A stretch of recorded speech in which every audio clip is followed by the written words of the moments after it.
RSSന്റെ വിദ്വേഷ പ്രചാരകൻ TG മോഹൻദാസ് കഴിഞ്ഞ കുറച്ച് ദിവസങ്ങൾക്ക് മുന്നേ ഡൽഹിയിൽ സമരം ചെയ്ത വിദ്യാർത്ഥി നേതാക്കൾക്ക് നേരെ, പ്രത്യേകിച്ച് പെൺകുട്ടികൾക്ക് നേരെ അങ്ങേയറ്റം വിഷമമിക്കുന്ന, അശ്ലീലം നിറഞ്ഞ, ബലാത്സംഗത്തിന് ആഹ്വാനം ചെയ്യുന്ന ഒരു വീഡിയോ സന്ദേശം പ്രചരിപ്പിക്കുകയുണ്ടായി.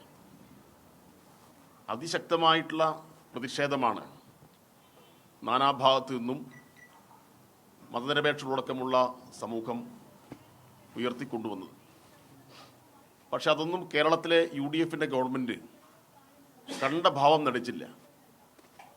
അയാളെ ആ ഘട്ടത്തിൽ തന്നെ അറസ്റ്റ് ചെയ്ത് ജാമ്യമില്ലാത്ത വകുപ്പ് ചുമത്തി ജയിലിലടക്കുന്നതിന് പകരം 11 ദിവസം അയാൾക്ക് സുഖമായി വിഹരിക്കാനുള്ള സ്വാതന്ത്ര്യം കൊടുത്തു.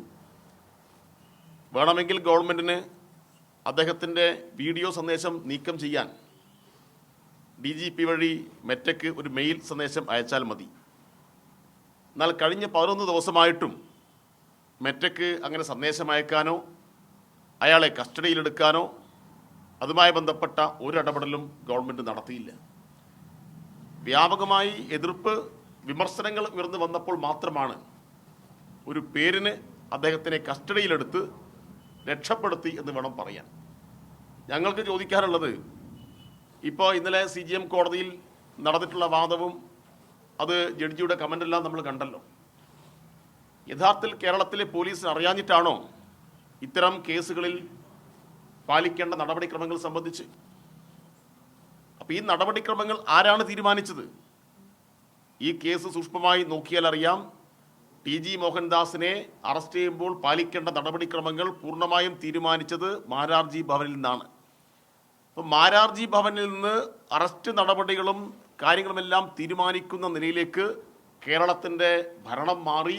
ആഭ്യന്തര വകുപ്പിൽ RSSന് യഥേഷ്ടം ഇടപെടാൻ വേണ്ടി കഴിയുന്നു എന്നതിൻ്റെ ഏറ്റവും പ്രത്യക്ഷത്തിലുള്ള ഉദാഹരണമായി TG മോഹൻദാസിൻ്റെ അറസ്റ്റും ജാമ്യമെല്ലാം മാറിയിരിക്കുകയാണ്. പോലീസ് അറിയാത്തതുകൊണ്ടല്ല, ഉത്തരവാദിത്തപ്പെട്ട ഉദ്യോഗസ്ഥന്മാർക്ക് ഇക്കാര്യത്തിൽ ഗുരുതരമായ വീഴ്ചയാണ് പറ്റിയത്. ഇതിനകത്ത് എന്തെങ്കിലും നിലപാട് സ്വീകരിക്കാൻ ഗവൺമെൻറ് തയ്യാറാവുമോ? തയ്യാറാവില്ല. കാരണം 3 MLA മാർ മാത്രമേ BJPക്കുള്ളുവെങ്കിലും RSSന് പൂർണ്ണമായും അടിമപ്പെട്ട് നിൽക്കുന്നു ഗവൺമെൻറ് എന്ന് കാണാൻ വേണ്ടി കഴിയും.